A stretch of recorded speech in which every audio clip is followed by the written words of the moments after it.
সংবাদ শিরোনাম।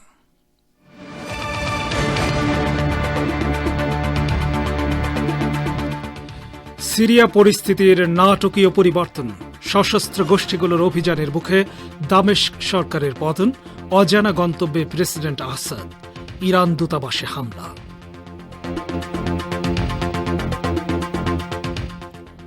এইচটিএস সহ সিরিয়ার বিভিন্ন গোষ্ঠীর সঙ্গে ইসরায়েলের যোগাযোগ আছে বলে তথ্য প্রকাশ। তার্তুস বন্দরে এখনও মোতায়েন রয়েছে রুশ যুদ্ধজাহাজ।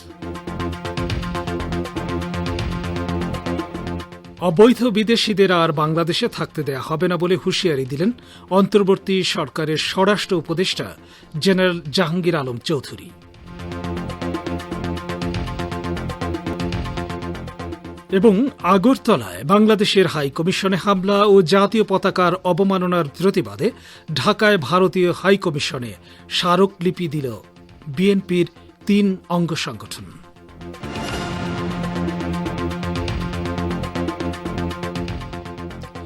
আসসালামু আলাইকুম শ্রোতা বন্ধুরা, সংবাদ শিরোনাম শুনলেন। এবার বিস্তারিত বিশ্ব সংবাদে আমন্ত্রণ জানাচ্ছি আমি সোহেল আহমেদ।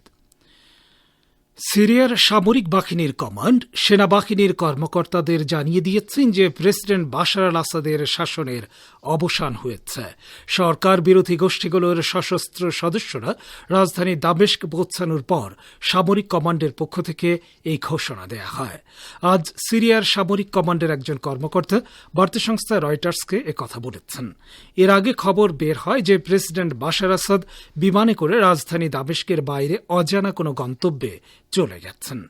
এদিকে সশস্ত্র গোষ্ঠীগুলো ঘোষণা করেছে বাশার আল আসাদ সরকারের পতনের পর তারা রাজধানী দামেস্ক দখল করেছে। অন্যদিকে সিরিয়ার প্রধানমন্ত্রী মোহাম্মদ গাজী আল জালালি বিদ্রোহী গোষ্ঠীগুলোর প্রতি সাহায্যের হাত বাড়ানোর বিষয়ে সরকারের প্রস্তুতির কথা ঘোষণা করেছেন। তিনি বলেছেন তারা একটি অন্তর্বর্তী সরকারের কাছে ক্ষমতা হস্তান্তর করতে প্রস্তুত রয়েছেন। তিনি এক ভিডিও বার্তায় বলেন, আমি আমার বাড়িতে আছি এবং দেশ ত্যাগ করিনি, কারণ এটি আমার দেশ। ভিডিও বার্তায় তিনি আরও বলেন, আজ সকালেও তিনি অফিসে যাবেন। তিনি সরকারি সম্পত্তির ক্ষতি না করার জন্য দেশের নাগরিকদের প্রতি আহ্বান জানিয়েছেন। হায়াত তাহরির আশ-শামের নেতৃত্বাধীন গোষ্ঠীগুলো সিরিয়ায় ইরানি দূতাবাসে হামলা চালিয়েছে। আজ সকালে সিরিয়ার প্রেসিডেন্ট বাশার আল আসাদ সরকারের পতনের পর এই হামলা চালানো হয়। অনলাইনে ছড়িয়ে পড়া ভিডিওতে দেখা যায় হামলাকারীরা দূতাবাসের ভেতরে ঢুকে সন্ত্রাসবাদ বিরোধী লড়াইয়ের কমান্ডার শহীদ লেফটেন্যান্ট জেনারেল কাসেম সুলাইমানি ও লেবাননের ইসলামী প্রতিরোধ আন্দোলন হিজবুল্লাহর সাবেক মহাসচিব সাইয়েদ হাসান নাসরুল্লাহর ছবি ভাঙচুর করেছে। এছাড়া গেরিলারা দূতাবাসের জানালা ভাঙচুর করে এবং সেখানে লুটতরাজ চালায়। ইহুদিবাদ ইসরায়েলের একটি গণমাধ্যম জানিয়েছে হায়াত তাহরির আশ-শাম বা এইচটিএস সহ সিরিয়ার বিভিন্ন গোষ্ঠীর সাথে তেল আবিব সরকারের সরাসরি যোগাযোগ আছে। এসব গোষ্ঠী আজ ভোরে সিরিয়ার রাজধানী দামেস্ক দখল করে। ইসরায়েলের সংবাদ মাধ্যম ওয়ালা বলেছে ইসরায়েল প্রত্যক্ষ ও পরোক্ষভাবে সিরিয়ার এইচটিএস সহ একাধিক গ্রুপের সাথে জড়িত। প্রতিবেদনে বলা হয়েছে ইসরায়েল এই পর্যায়ে সশস্ত্র দলগুলো যাতে সিরিয়া এবং দখলকৃত অঞ্চলগুলোর সীমান্তের কাছে আসতে না পারে তা নিশ্চিত করার চেষ্টা করছে। ইসরায়েলি গণমাধ্যমগুলো আরও জানিয়েছে ইসরায়েলি সেনাবাহিনী সিরিয়ার সীমান্তে প্যারাট্রুপার এবং কমান্ডো সহ ব্রিগেড 98 মোতায়েন করেছে।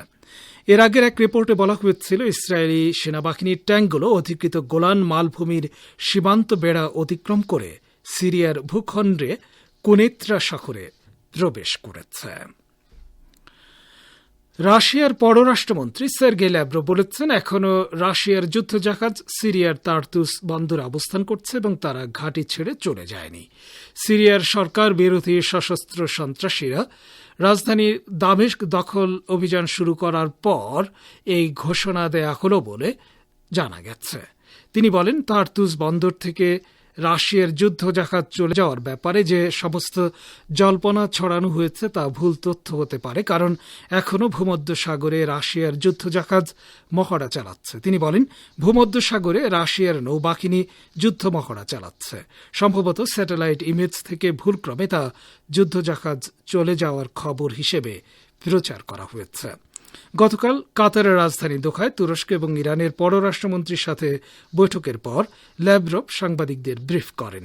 ত্রিপক্ষীয় এই বৈঠকে সিরিয়ার পরিস্থিতি এবং সশস্ত্র ব্যক্তিদের অগ্রযাত্রা সম্পর্কে আলোচনা করা হয়। আপনারা বিশ্ব সংবাদ শুনছেন রেডিও তেহরান থেকে। প্রচারিত হচ্ছে বাংলাদেশ ও ভারতে শর্টওয়েভ 25 মিটার ব্যান্ডে। অবৈধ বিদেশিদের বাংলাদেশে থাকতে দেয়া হবে না বলে জানিয়েছেন অন্তর্বর্তী সরকারের স্বরাষ্ট্র উপদেষ্টা লেফটেন্যান্ট জেনারেল অবসরপ্রাপ্ত মোহাম্মদ জাহাঙ্গীর আলম চৌধুরী। আজ বড়দিন ও 31st নাইট উদযাপন উপলক্ষে আইন শৃঙ্খলা সংক্রান্ত সভা শেষে সাংবাদিকদের এক প্রশ্নের জবাবে তিনি কথা বলেন। এর আগে সকালে স্বরাষ্ট্র মন্ত্রণালয়ে নিয়োজিত প্রধান উপদেষ্টার বিশেষ সহকারী মোহাম্মদ খোদা বক্স চৌধুরী স্বাক্ষরিত এক বিজ্ঞপ্তিতে জানানো হয়, বিভিন্ন সূত্রে অভিযোগ পাওয়া যাচ্ছে যে অনেক ভিনদেশী নাগরিক অবৈধভাবে বাংলাদেশে অবস্থান করছেন এবং অবৈধভাবে বিভিন্ন প্রতিষ্ঠানে কর্মরত রয়েছেন। যেসব বিদেশি নাগরিক অবৈধভাবে বাংলাদেশে অবস্থান করছেন বা কর্মরত আছেন তাদের অবিলম্বে বাংলাদেশে অবস্থানের বা কর্মরত থাকার প্রয়োজনীয় কাগজপত্র সহ বৈধতা অর্জনের জন্য অনুরোধ করা হয়েছে। অন্যথায় তাদের বিরুদ্ধে আইনানুগ ব্যবস্থা গ্রহণ করা হবে।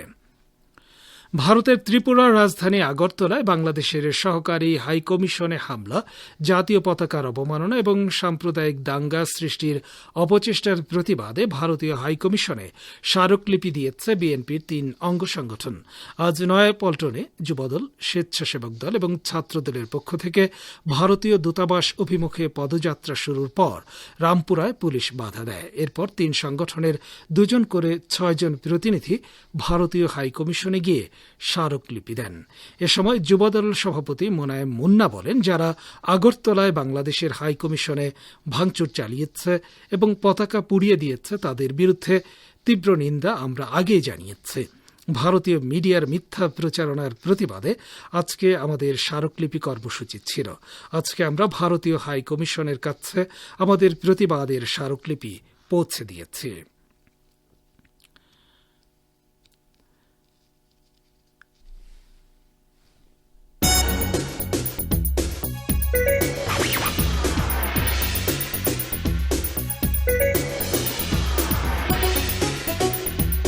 রেডিও তেহরান, খবরের সঙ্গে 24 ঘন্টা।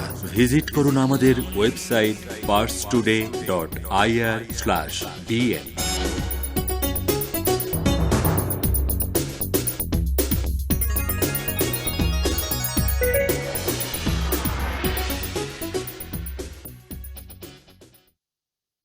সংবাদে ইরানি বিশ্ববিদ্যালয়ের একজন অধ্যাপক এবং রাজনীতি বিশ্লেষক এক্স সোশ্যাল নেটওয়ার্কে সিরিয়ার সাম্প্রতিক ঘটনাবলী নিয়ে একটি পোস্ট দিয়েছেন। ওই পোস্টে তিনি লিখেছেন, সিরিয়ার ভবিষ্যতের জন্য 3টি বিকল্প রয়েছে। তেহরান বিশ্ববিদ্যালয়ের ওয়ার্ল্ড স্টাডি অনুষদের প্রফেসর এবং রাজনীতি বিশ্লেষক ফুয়াদ ইজাদি আজ এক্স সোশ্যাল নেটওয়ার্কে এ মন্তব্য করেন। তিনি লিখেছেন, সিরিয়ার ভবিষ্যৎ নির্মাণে 3টি বিকল্প রয়েছে। প্রথমত, সিরিয়া আরেকটি লিবিয়ায় পরিণত হতে পারে। দ্বিতীয়, আমেরিকা এবং শিশু হত্যাকারী ইসরায়েলের নয়া দাসে পরিণত হতে পারে। ইজাদির ভাষ্য অনুযায়ী সিরিয়ার সামনে তৃতীয় যে অপশনটি রয়েছে তা হল ফিলিস্তিনি জনগণকে সমর্থন করা এবং পররাষ্ট্রনীতিতে প্রতিরোধ শক্তির পক্ষ নেয়া সহ অভ্যন্তরীণ নীতিতে অতীতের দুর্বলতাগুলো সংশোধন করা। ইজাদি আরও লিখেছেন, সিরিয়ার জনগণ এবং ইরানের জনগণ ও সরকার তৃতীয় বিকল্পটিকে সবচেয়ে ভালো বলে মনে করে। এদিকে একজন মার্কিন বিশ্লেষক বলেছেন, সিরিয়ার অস্থিতিশীলতা মার্কিন, ইসরায়েলি ও তুর্কি ষড়যন্ত্রের অংশ। বিখ্যাত সাংবাদিক পিয়ার্স মর্গানকে দেয়া এক সাক্ষাৎকারে এই মন্তব্য করেছেন মার্কিন বিশ্লেষক অধ্যাপক জেফ্রি সেচেস।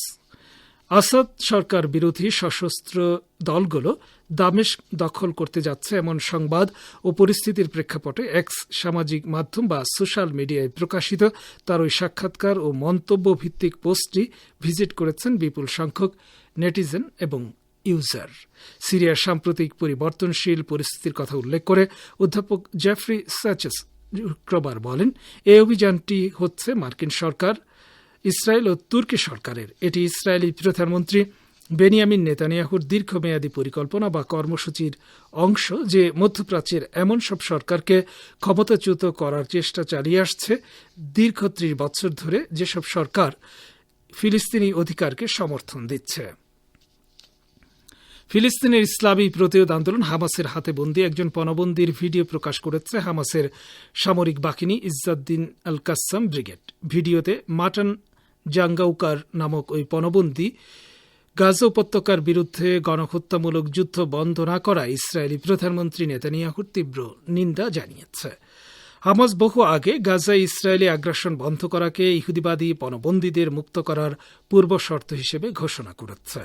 শনিবার রাতে প্রকাশিত ৩ মিনিট ২২ সেকেন্ডের ভিডিও ক্লিপে নেতানিয়াহুকে উদ্দেশ্য করে ওই পণবন্দী বলেছে, আমি এবং আমার সহ পণবন্দীরা আমাদের জীবন নিয়ে তীব্র আতঙ্কের মধ্যে রয়েছি।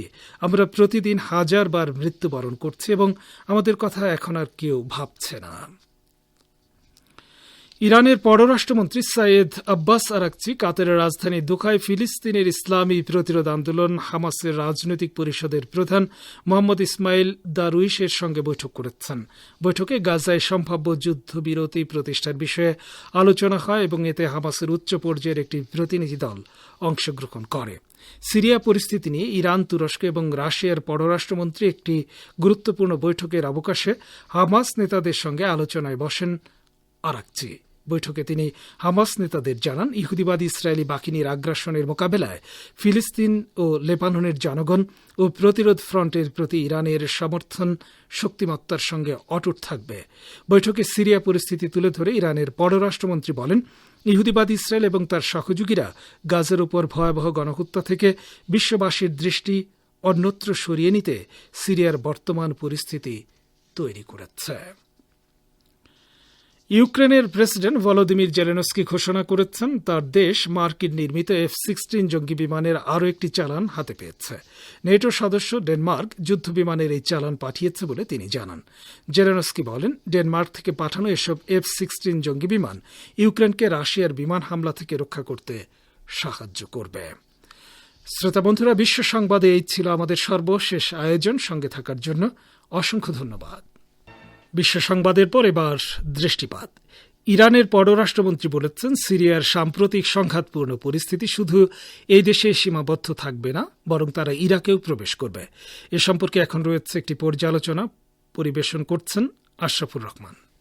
সিরিয়ার সাম্প্রতিক সংঘাতপূর্ণ পরিস্থিতি শুধু দেশেই সীমাবদ্ধ থাকবে না উল্লেখ করে ইরানের পররাষ্ট্রমন্ত্রী সাইয়েদ আব্বাস আরাকচি বলেছেন, সিরিয়ায় সন্ত্রাসবাদ ইরাকের নিরাপত্তার জন্য হুমকি। সাইয়েদ আব্বাস আরাকচি ইরাকের আল শারকিয়া নেটওয়ার্কের সঙ্গে একটি সাক্ষাৎকারে বলেছেন যে পশ্চিম এশিয়ার পরিস্থিতির পরিবর্তন দ্রুত গতিতে হচ্ছে, যা অনেক প্রশ্নের জন্ম দিয়েছে। তিনি বলেন, অনেকের মনে এ বিষয়টি স্থির হয়ে গেছে যে সিরিয়ার সশস্ত্র গোষ্ঠীগুলোকে মদদ দেওয়ার পেছনে আমেরিকা ও ইসরায়েলের হাত রয়েছে। আরাকচি বলেন, গাজার পরে তারা লেবাননে এবং তারপরে সিরিয়ায় এসেছে এবং আমার মতে তারা সিরিয়ায় থেমে থাকবে না, বরং তারা ইরাকেও প্রবেশ করবে। এর ফলে সার্বিকভাবে পুরো অঞ্চল এখন হুমকির মুখোমুখি। ইরানের পররাষ্ট্রমন্ত্রী আরও বলেছেন, সিরিয়ার আগে হুমকিগুলো ইহুদিবাদী শাসক গোষ্ঠীর মধ্যে সীমাবদ্ধ ছিল, কিন্তু এখন তাকফিরি সন্ত্রাসী গোষ্ঠীগুলোর হুমকিও বৃদ্ধি পেয়েছে এবং এটি উল্লেখ করার বিষয় যে সিরিয়ার এই সশস্ত্র গোষ্ঠীগুলোকে জাতিসংঘে সন্ত্রাসী গোষ্ঠী হিসেবে স্বীকৃতি দেওয়া হয়েছে এবং পরিচয় করানো হচ্ছে। আরাকচি বলেন, এখন যে দেশগুলো সন্ত্রাসবাদের বিরুদ্ধে লড়াই করার দাবি করে তারা হয় নীরব বা সন্ত্রাসীদের সমর্থন করে। তিনি আরো বলেন, সন্ত্রাসবাদের বিরুদ্ধে লড়াইয়ে লিপ্ত দেশগুলোর মধ্যে সন্ত্রাসবাদ দুই প্রকার, একটি ভালো অপরটি খারাপ। যদি এই সন্ত্রাসবাদ তাদের লক্ষ্যের সাথে সামঞ্জস্যপূর্ণ হয় তবে এটিকে তারা সমর্থন করে, আর যদি সন্ত্রাসবাদ তাদের স্বার্থের বিরুদ্ধে হয় তবে এর বিরুদ্ধে তারা লড়াই করে। বোকামাল সিরিয়ার পরিস্থিতিকে জটিল করে তুলেছে একথা উল্লেখ করে আব্বাস আরাকচি আরো বলেন, একটি ক্রসিং বন্ধ করা হলে তা খুব বেশি প্রভাব ফেলবে না, বরং প্রতিরোধ সংগঠনগুলো জানে তাদের কি করা উচিত। আরাকচি বলেছেন, কখনো কখনো সন্ত্রাসবাদকে অঙ্কুরেই ধ্বংস করা উচিত এবং কখনো কখনো এটি সীমান্তে মোকাবেলা করা উচিত, অর্থাৎ এটি করার বিভিন্ন উপায় রয়েছে। এদিকে সিরিয়া পরিস্থিতি নিয়ে ইরান, তুরস্ক, রাশিয়ার পররাষ্ট্রমন্ত্রী একটি গুরুত্বপূর্ণ বৈঠকের অবকাশে হামাস নেতাদের সঙ্গে আলোচনায় বসেন আরাকচি। বৈঠকে তিনি হামাস নেতাদের জানান, ইহুদিবাদী ইসরায়েলি বাহিনীর আগ্রাসনের মোকাবেলায় ফিলিস্তিন এবং লেবাননের জনগণ ও প্রতিরোধ ফ্রন্টের প্রতি ইরানের সমর্থন শক্তিমত্তার সঙ্গে অটুট থাকবে। বৈঠকে সিরিয়া পরিস্থিতি তুলে ধরে ইরানের পররাষ্ট্রমন্ত্রী বলেন, ইহুদিবাদী ইসরায়েল ও তার সহযোগীরা গাজার উপর ভয়াবহ গণহত্যা থেকে বিশ্ববাসীর দৃষ্টি অন্যত্র সরিয়ে নিতে সিরিয়ার বর্তমান পরিস্থিতি তৈরি করেছে। তিনি সতর্ক করে দিয়ে বলেন, সিরিয়া সন্ত্রাসীদের অভয়ারণ্যে পরিণত হলে প্রতিবেশী কোনো দেশ তার ভয়ঙ্কর ক্ষতি থেকে বাঁচতে পারবে না। বৈঠকে হামাস নেতা দারউইশ বলেন, ফিলিস্তিনি জনগণের ন্যায়সঙ্গত অধিকার পরিপূর্ণভাবে প্রতিষ্ঠিত না হওয়া পর্যন্ত হামাস সহ অন্যান্য ফিলিস্তিনি প্রতিরোধ সংগঠন দখলদার ইসরায়েলের বিরুদ্ধে লড়াই চালিয়ে যেতে বদ্ধপরিকর। তিনি ফিলিস্তিনি জনগণ ও প্রতিরোধ ফ্রন্টের প্রতি পৃষ্ঠপোষকতা দেওয়ার জন্য ইরানের প্রতি কৃতজ্ঞতা জানান।